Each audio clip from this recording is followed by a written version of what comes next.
Jupiter. Vast, mysterious. The largest planet in the solar system. Made almost entirely of gas, this violent world of 650 km/h winds and storms twice the size of Earth may provide the blueprint for how planets are formed. And on one of Jupiter's 4 largest moons may lie the answer to an important question. Beneath these vast sheets of ice, mankind could finally discover if alien life exists. Cutting-edge space missions are unlocking the secrets of the enigmatic giant, Jupiter.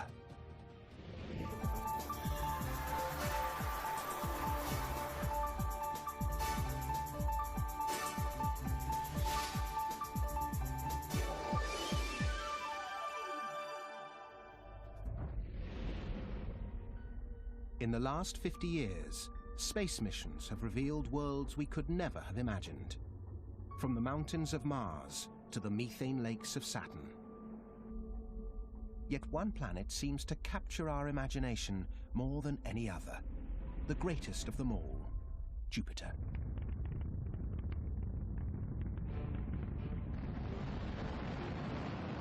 Most of what we know about Jupiter comes from one space mission, Galileo, launched aboard the space shuttle Atlantis in 1989. Each new discovery it made deepened our understanding of Jupiter and its moons. It hoped to uncover evidence of how the solar system itself was formed.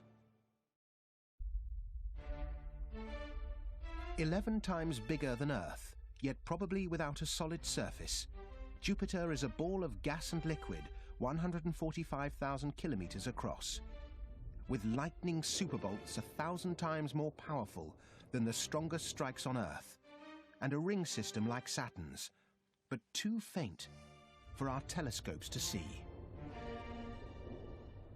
The Great Red Spot, a single vast storm with 250-mile-an-hour winds, so huge it could swallow the Earth 3 times over. 63 moons orbit this giant. Galileo set out to study 4 of them: Io, Europa, Ganymede, and Callisto. Each of which would be a beautiful target for a space mission in and of itself. Scientists expected dead and lifeless worlds 800 million kilometers from the Sun. Io, Jupiter's closest moon, is slightly larger than Earth's own moon, but Io is far from lifeless. Huge plumes of sulfur dioxide reach hundreds of kilometers into space. Very peculiar surface, with reds and yellows. Someone nicknamed it the pizza moon. Ganymede, the largest moon, is a world of scars and frozen slush. And Europa, most mysterious of all, its icy surface may hide a liquid ocean below. And where there's water, there could be life. A new generation of probes is set to explore the mysteries of the Jovian system. Juno, Europa Explorer, and the underwater probe Endurance. 3 missions with one goal: to reveal the secrets of these alien worlds.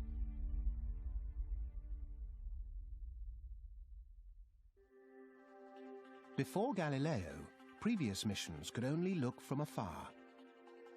In the 1970s and early 80s, Pioneer and Voyager gave us tantalizing glimpses of Jupiter and its moons.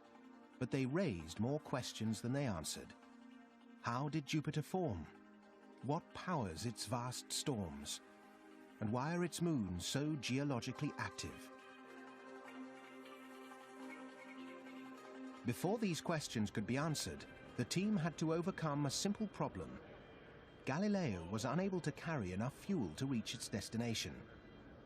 NASA engineers needed another way to get to Jupiter.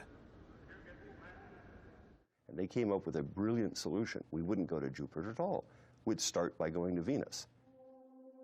By flying close to Venus and then Earth, using a gravitational slingshot method, Galileo stole some energy from the planets to accelerate itself towards its final destination, Jupiter. When Galileo arrived, after a journey of 6 years, a small sub-probe was to detach and plunge into the depths of Jupiter's atmosphere. It would have less than an hour to analyze its surroundings before being crushed by the extreme pressure. Everyone expected Galileo to beam back extraordinary information. But first, it had to get there. Just 18 months after launch, disaster struck. Galileo's umbrella-like radio antenna failed to open. It was beyond devastating. It had to open. Without that antenna, we thought that the spacecraft would basically not be able to complete its mission.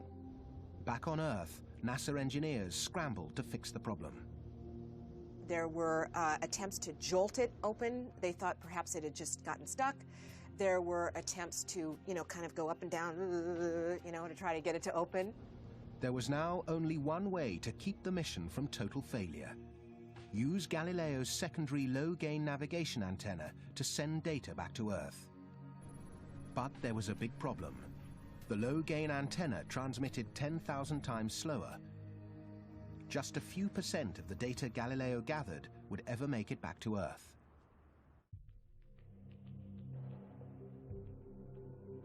As the spacecraft neared the end of its journey, it coincided with a massive comet on a collision course with Jupiter. Galileo was in an ideal position to watch. It might be able to find clues to one of the most important questions about Jupiter's history. How was it made?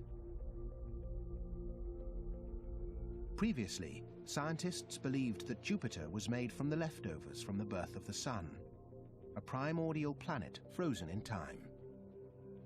If this were so, then the Sun and Jupiter would have very similar chemical compositions. The comet's impact would stir up chemicals from below the surface, enabling the team to analyze them and see if the theory held true. They were about to get more than they bargained for.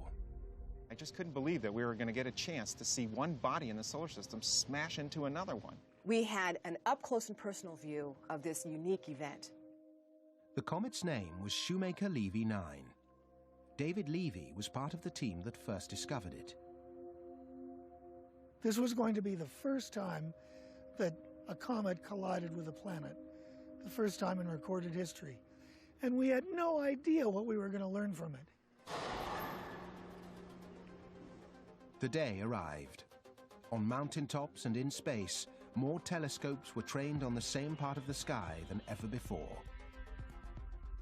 As the comet approached, Jupiter's massive gravity tore it to pieces. 20 separate fragments would strike the planet, some more than 1.5 kilometers across. Astronomers across the globe were about to witness something amazing. Yeah, that's it. One by one, the fragments hit. The largest released as much energy as 300 million atomic bombs. A fireball shot 3,000 kilometers above the top of Jupiter's clouds. Each fragment produced a separate impact cloud, visible as dark black bruises in Jupiter's southern hemisphere. They were the size of the Earth. The first thing we saw with each impact was either the plume of dust and gas, as seen by either Galileo or the Hubble Space Telescope. The next thing we saw was the formation of the large jet black cloud all over Jupiter's southern hemisphere. But the real surprise didn't come from the clouds. It came from the shock waves the impact sent through the upper atmosphere. There was only one explanation, and to astronomers, it was a revelation. When Shoemaker-Levy 9 crashed into Jupiter, it's sort of like a rock going into a pool. It sent out waves, and the speed of the waves depends on the amount of water in the atmosphere. And the speed was faster than we thought, and so we inferred that there was more water than we had expected. You can sort of see it here. Well, you can see the ripples spreading out. And it was the speed at which the circles grew that told us there was more water than we expected. The discovery was a surprise. It meant that the composition of Jupiter was different from that of the Sun. It threatened to overturn everything scientists thought they knew about Jupiter's formation. A new theory was needed. In 17 months, Galileo would arrive and analyze Jupiter's chemistry firsthand. Only then could the team hope to solve the mystery. 1 year after the comet Shoemaker-Levy 9 struck Jupiter, the probe Galileo was on its final approach. Evidence already collected had led scientists to believe Jupiter may have 10 times more water than previously thought. If so, they would need to find a whole new explanation for how this strange world formed. Galileo's first task would be to measure the chemistry of Jupiter's atmosphere, including the amount of water. Galileo would release a small probe into Jupiter's clouds. The probe would also measure the wind speeds and temperatures at different depths to try and explain why the weather is so violent, as well as answering the big question: is Jupiter a long-lost cousin of the Sun, or something else entirely? Mission Control fired 3 explosive bolts. The small probe disengaged from Galileo. Its goal was to penetrate the atmosphere of Jupiter. With the probe on its way, Galileo fired its engines, setting a new course to bring it into orbit around Jupiter. The images it took were thousands of times more detailed than any taken before. Then, 2 months out, there was a disaster. The tape deck used to record the vital data jammed. What they discovered was that this tape recorder, if it was run at very high speed, was prone to the tape actually getting hot and sticking. And so we re-engineered the mission so that we would only use the slow speeds of the tape recorder, and we didn't use the whole thing. So that, coupled with the antenna, really limited the amount of data and how fast we could send the data back to the Earth. The malfunctioning tape deck was a bitter blow. 5 months had elapsed since Galileo launched its probe. Soon it would plunge into Jupiter's atmosphere to measure its water and other elements. After the impact with the comet Shoemaker-Levy 9, scientists were left with fundamental questions about how Jupiter and the planets formed. Could this tiny probe give them the answer they had been waiting for? The small probe needed to enter Jupiter's atmosphere at precisely the right angle. Too steep and it would burn up. Too shallow and it would be thrown off course. Everything was calculated to just go in at just the right angle, and it had a big heat shield that was protecting it. Very tense moments as this probe went in. 2 minutes of aerodynamic braking slowed the probe to the speed of sound. A drogue parachute was deployed. Then, silence. There's a period when a probe goes in where you can't receive radio signals from the probe because of the tremendous heat that's being generated as the probe hits the atmosphere. As the probe slowly descended through 200 kilometers of atmosphere, it collected the data and relayed it back to Galileo and then to Earth. And it's trying to measure all the components that are going into Jupiter. What is it made out of? Sulfur. What are the noble gases? The neon, the argon, the krypton. How much is there? How much water is there? As the probe dived into Jupiter's atmosphere, scientists were convinced they would find the layer of water vapor the comet had revealed, giving vital clues to the planet's creation. And I even announced a prediction at a scientific meeting, offering to bet anyone in the audience $10 that the probe would find more than a certain amount of water. But instead of water, the probe drifted through thin, wispy gases. It had flown into a downdraft, a dry gap in the clouds. Where was the water they had expected to find? Jupiter must have both dry areas and wet spots. What they discovered was that Jupiter has some long-term weather patterns, spots that move around that they didn't really realize were there before. The probe went deeper still, but there was almost no evidence of water. Less than an hour's worth of data was about to trigger a revolution in our understanding of how the solar system formed. The probe detected a high proportion of heavier elements like argon, krypton, carbon, and nitrogen. it found levels 2 to 3 times higher than found in the Sun.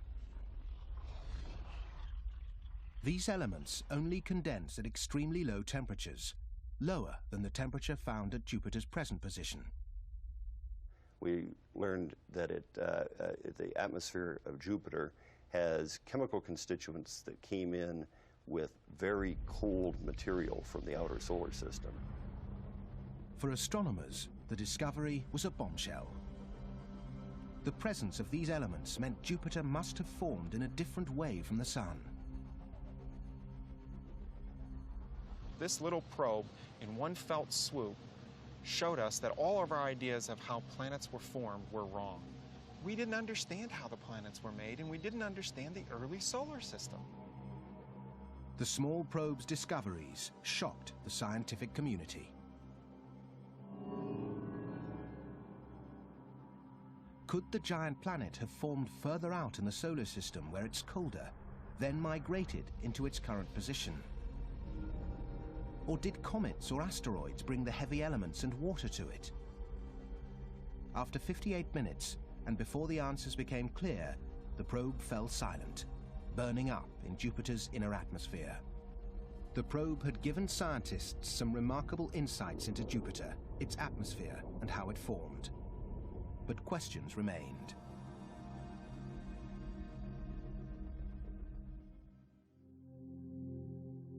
In 2011, a new mission, Juno, will attempt to find answers, closer to Jupiter, and gather more information than ever before. What we're really after with Juno is the ingredients. From the ingredients of Jupiter, we're going to figure out the recipe. And that's what's going to tell us how planets are made. With the probe having completed its work, it was now time for Galileo, 200,000 kilometers above Jupiter, to turn its attention to another long-standing mystery, the planet's weather. How can storms 3 times the size of Earth get so big and last for over 300 years?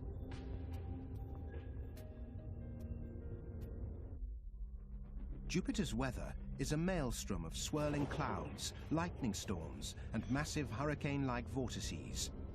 For the Galileo team, it was a mystery. On Earth, weather like this is powered by the heat of the Sun. But Jupiter is 800 million kilometers away, so there must be some other source of power. Its most famous feature is the Great Red Spot, a storm whose clouds tower over 8 kilometers above the atmosphere and plunge deep into a chemical soup below. The red spot is red because of the chemicals that are trapped there in the center of the red spot have been baked and cooked by ultraviolet light and have turned red. Astronomers have watched the Great Red Spot for at least 300 years. On Earth, even the biggest storms only last about 2 weeks. So how does the biggest storm in the solar system, 3 times wider than the Earth, get enough energy to rage unchecked for centuries? Scientists believed smaller thunderstorms could hold the answer. In order to solve the mystery, they had planned to video the Great Red Spot and other smaller storms in action. The Galileo team hoped that understanding the mechanics of these turbulent weather systems would reveal the source of their power. With the high-gain antenna out of action, this simple solution wouldn't be possible. The team back at Mission Control needed a new approach. Instead of making long, continuous movies, we made 3-step movies.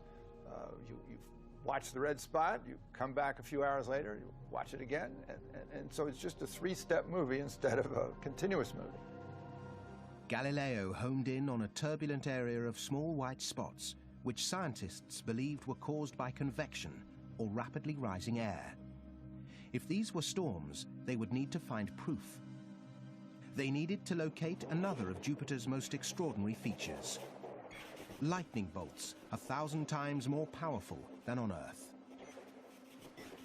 But these are only visible at night. Jupiter is 11 times bigger than the Earth. It's really big.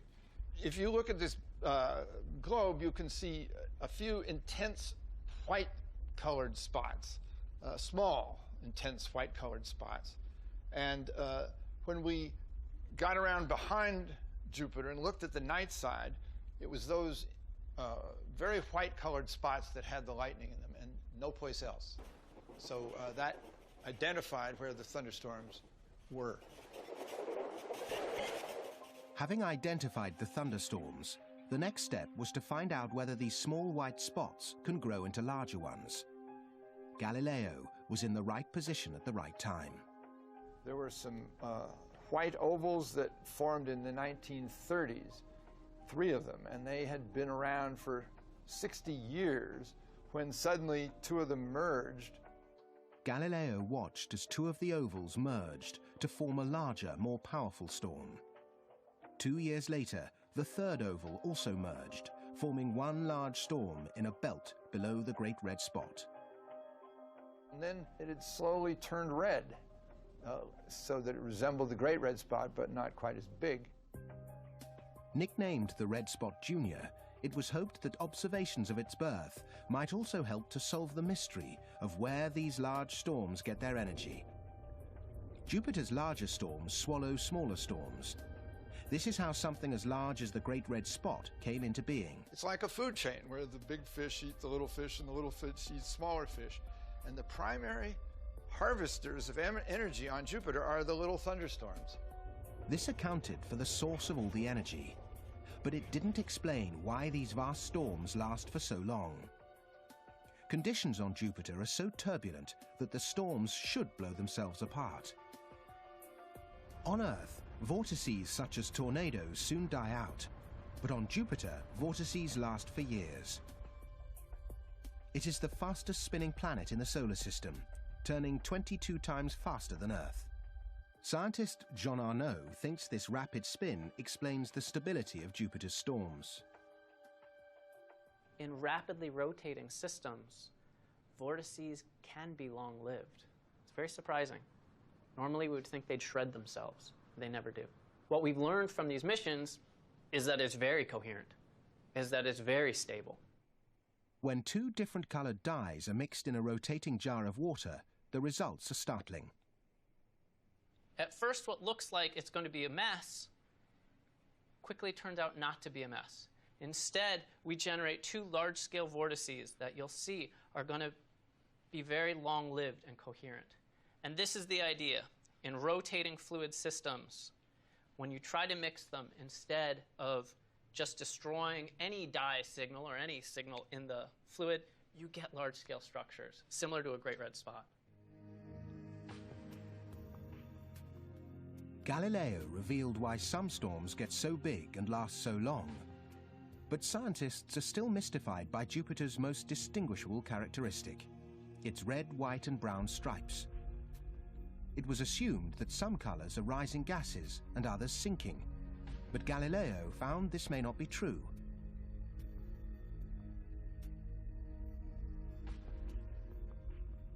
Although its atmosphere is hundreds of kilometers deep, only the surface layer is visible. Here, high-velocity winds blow in opposite directions, causing these multicolored patterns to be dragged across the surface. The colored bands are associated with vertical motion, and some of them are mapping out rising motion and some of them mapping out sinking motion.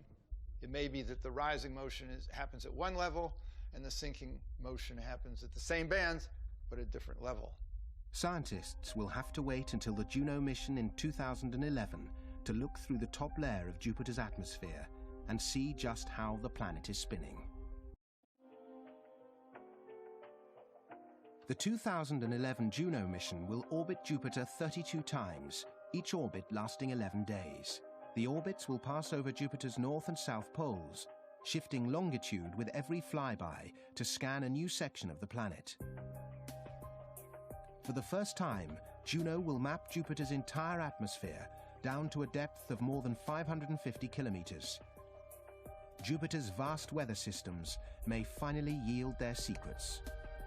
Scientists now realize that the planet's fast rotation maintains Jupiter's long-lived storms, but more importantly, it also drives Jupiter's most powerful force, its magnetic field. And we can study that system and compare it with what goes on at Earth and learn a lot that will help us understand Earth as well. The Earth's magnetic field is generated by the churning motion of molten iron around the core. Jupiter is made of gas, but at its core, the hydrogen is so compressed it acts like liquid metal. The magnetic field is created deep down in the planet where the pressures are so great that the hydrogen in Jupiter has become metallic. It actually behaves like a metal. And so it's moving around and currents are being created. And these manifest themselves out into the magnetic field that surrounds the planet. The metallic hydrogen churning in Jupiter's core creates an incredibly powerful magnetic field around the planet. It stretches across the solar system to Saturn and beyond, holding in its grasp charged particles and gases.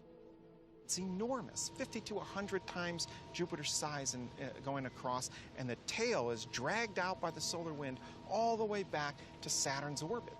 Jupiter's magnetic field is massive. If it could be seen from the Earth with the naked eye, it would appear larger than our moon. It's also strong enough to divert the constant stream of sulfur emitted from the huge volcanoes on Jupiter's closest moon, Io. This material also funnels down towards Jupiter's poles, creating a breathtaking light display. Like Earth, Jupiter has northern and southern lights called aurora. For the first time, Juno will analyze the charged particles and magnetic fields that create these huge displays. We're flying close, we'll dive underneath the radiation belts and out the other side. And we'll fly through the charged particles that bombard and light up the atmosphere with the northern aurora. The team hopes the study of Jupiter will yield a better understanding of the dynamic processes that create Earth's own magnetic field. But the Jovian system has other secrets to offer. Its moons are not cold and inactive, but dynamic worlds that may hold the answer to the ultimate question: is there life beyond Earth?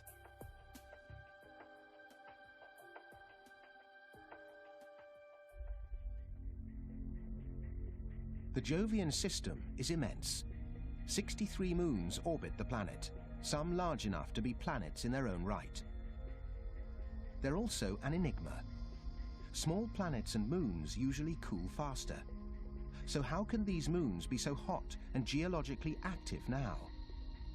The answer may contain a clue to the holy grail of science. Is there life on other worlds? The four largest moons are Ganymede, Callisto, Io, and Europa. Each one is profoundly different. Where every time Ganymede goes around once, Europa goes around twice, and Io goes around 4 times. It's not a coincidence. These moons have evolved into this wonderful cosmic dance. Astronomers had expected Jupiter's moons to be cold, dead lumps of rock and ice. What Galileo found were active, dynamic worlds. First stop was the mysterious Ganymede, the largest moon in the solar system. If it orbited the Sun instead of Jupiter, astronomers would call it a planet. These NASA images show its mountains, valleys, craters, and frozen lava flows. Almost immediately, the team found something extraordinary. Galileo's magnetometer was picking up unexpected readings. I was flabbergasted. The evidence right there that there was a magnetic field caused me to say, I don't believe it. Ganymede is the only moon in the solar system with its own magnetic field, but it's a puzzle. The moon should be frozen solid. If Ganymede's got a magnetic field, it must have a molten core. The discovery of Ganymede's magnetic field only deepened the mystery of how planets form. Something must have happened in Ganymede's past, something catastrophic enough to have heated up this moon. Galileo showed us that Ganymede is a fascinating world, one that's gone through a very complex history, a world in its own right. But as well as detecting Ganymede's normal magnetic field, Galileo found a second varying field. That's telling us there's probably also a liquid water ocean within Ganymede. Scientists suspected this ocean was buried deep beneath the moon's rocky crust. The team was eager to investigate, but Galileo's orbit meant it had to leave Ganymede and move on. More surprises lay ahead. Next was the outermost of Jupiter's 4 largest moons, Callisto, cold and rocky. The oldest and most heavily cratered landscape in the solar system, its surface is scarred with ancient meteorite impacts. Scientists were perplexed by craters with strange bright rims. It seemed dark surface material had slipped away, exposing the lighter material below. Nothing like it has ever been seen on Earth. So what's the material made of that's slumping down? What's the process that's causing it to slump off? And it certainly proved to be a much more interesting body upon close examination than we ever thought. Although the surface is minus 170 degrees Celsius, Galileo's data suggested that just like Ganymede, Callisto can't be frozen solid. It detected a very weak magnetic field suggesting it too may have an ocean. But the data was confusing. Other instruments aboard Galileo suggested that 200 kilometers beneath its surface, Callisto consists of a mixture of rock, metal, and ice right down to its core.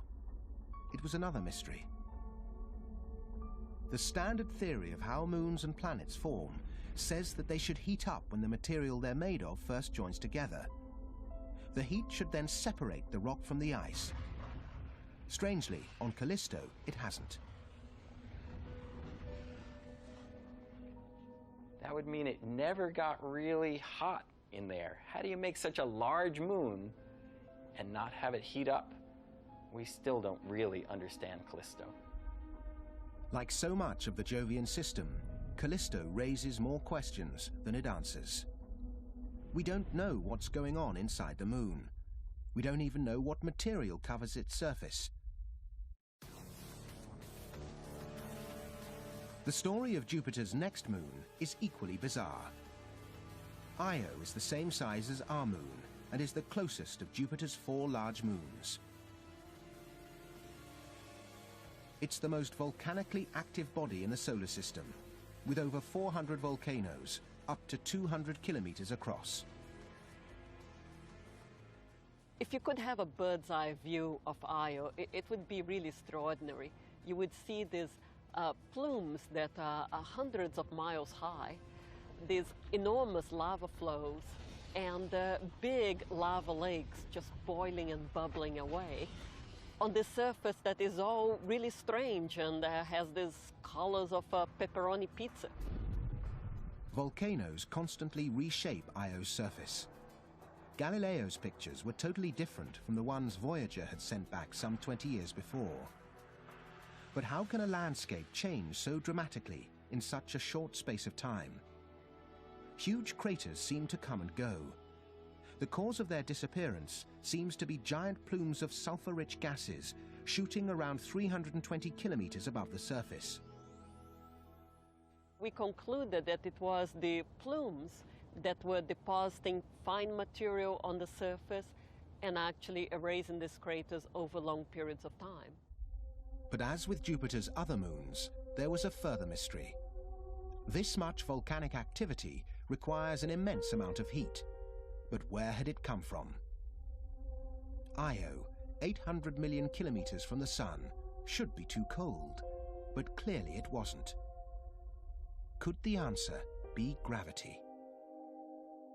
Jupiter's gravitational field keeps Io in orbit, but as it goes around, it passes on the inside of Jupiter's other moons. Their gravity pulls Io in the opposite direction. That distorts Io's shape.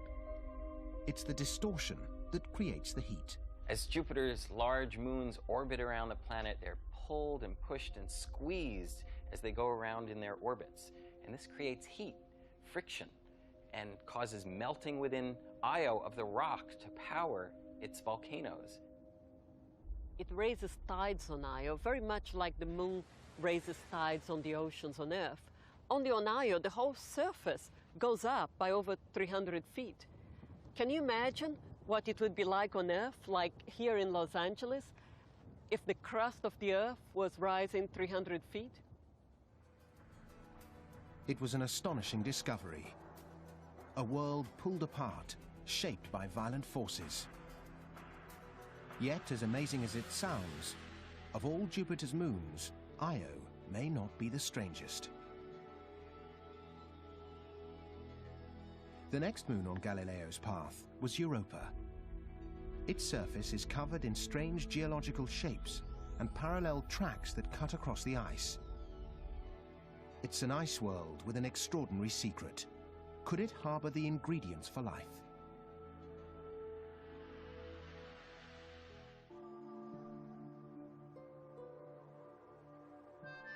Images of Europa from earlier missions reveal a pinkish-white world.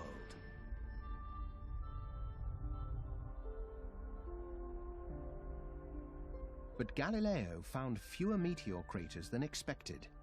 That meant something was erasing the craters after they formed. Because Europa's surface is ice, scientists believed water could be welling up from below. This moon was so intriguing, the team wanted a better look. But to do so would mean spending more time at Europa than planned. The original schedule called for only 3 flybys of the moon Europa, but the evidence was so compelling that it compelled the mission to be extended in length and to go back several more times. Galileo's first job was to image the moon in greater detail. The question was, how active is Europa's surface? Are the processes that erase impact craters fast or glacially slow? The team began by assuming the process could take billions of years. That assumption changed fast. I'm listening to them discussing the age of Europa's surface dropping. Oh, well, maybe it's a couple billion years old. And then the next flyby, well, it might even be 100,000 years old. And then the next flyby, it may be currently active. While measuring Europa's magnetic field, Galileo uncovered another mystery. As the moon orbits Jupiter, its magnetic field shifts. Europa must have a conductive layer which allows Jupiter's magnetic field to pass through it. There is only one thing that could have caused this, and it was a big surprise for the Galileo team. We were able to interpret these signatures as being produced by a global ocean beneath the surface of the ice.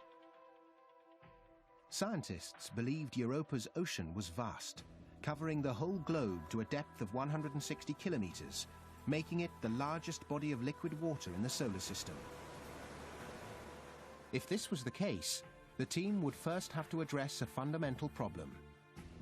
Europa's surface temperature can reach -93 degrees Celsius. Why doesn't such a huge ocean so far from the sun freeze?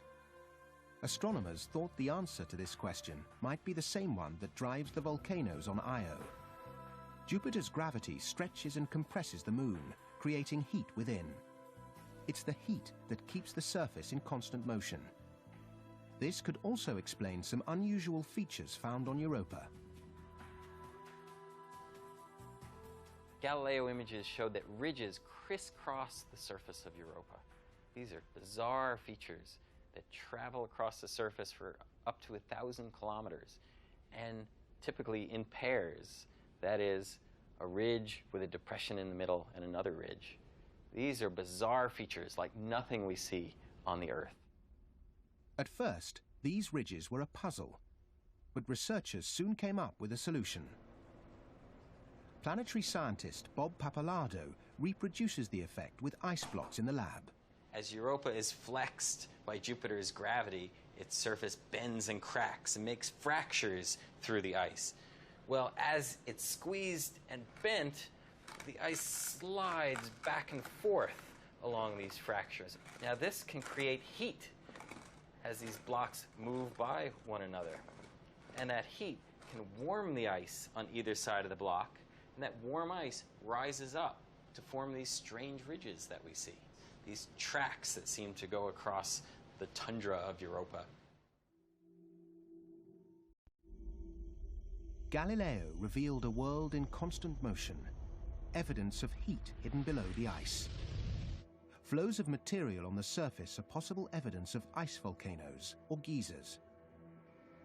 Brown-red stains stretch across the ice, where it's cracked open, and salty material from the interior has welled up from below. We see pits and spots and domes on the surface of Europa that might be related to the rise of blobs of warm ice that move up through the shell, sort of like a lava lamp. Heat from the interior of the moon may even drive hydrothermal vents in the ocean. On Earth, hydrothermal vents on the sea floor are hotspots for life. Galileo's data also suggested there's carbon dioxide frozen on Europa's surface, possibly welling up from the ocean below. If so, the find was huge, because carbon dioxide is vital for life. Does this mean there's life on Europa? I'm in the camp that where there's water, there's a very good chance that there's life, and where there's materials for that life to use. And on Europa, we seem to have the materials and we have the water. If we search and find life within the ocean of Europa, that'll be an enormous leap in understanding whether we're alone in the universe or whether life may be everywhere. The search for life is an irresistible lure. Scientists are desperate to go back to Europa. Near the end of the next decade, they hope to launch a groundbreaking mission to orbit the moon. The Europa Explorer will take the first steps towards answering the biggest question of all. Is there life on other worlds? It will survey the ice on Europa's surface. As well as analyzing its structure, it will search for spots where we could one day break through to the ocean beneath. The Explorer's main tool is radar. It will give scientists a three-dimensional map of Europa's crust. This will tell them just how thick the icy shell is. How far beneath the surface the ocean is, if it's a global ocean, how deep it is, how thick the ocean layer is. These are crucial questions. Once scientists know how thick the ice is, the next step is to work out how to get beneath it, and that will mean a completely new mission. A probe that will not only orbit Europa, but land and explore its subsurface ocean. A robotic submarine, Endurance, is already at work in Antarctica. It's the first of a new breed of underwater probes that can also operate under the ice. The aim is to create a vehicle that needs no instructions from home. Endurance must make decisions all by itself. Perhaps one day a vehicle like this will search for life on Europa. But first, it has to get through the ice. That thick ice cover, it takes a lot of energy to melt ice. People don't usually appreciate that. But we'll need some kind of nuclear system that will melt that ice, and it will take weeks, perhaps months, to get through that ice. We might imagine a lander spacecraft that melts its way all the way down to the ocean and explores what's really down there. The discovery of life on another world would be one of the greatest finds of all time. If life exists in the ocean of Europa, that would tell us that life probably exists almost anywhere there's a water-rich environment. That would be an amazing discovery. Jupiter and its moons have already transformed our understanding of our place in the solar system. Now, new missions to Europa may finally prove that life on Earth is not unique. And if there's life on two worlds, then why not on many? Jupiter and its moons may one day give us hope we will find not just life, but intelligence out among the stars.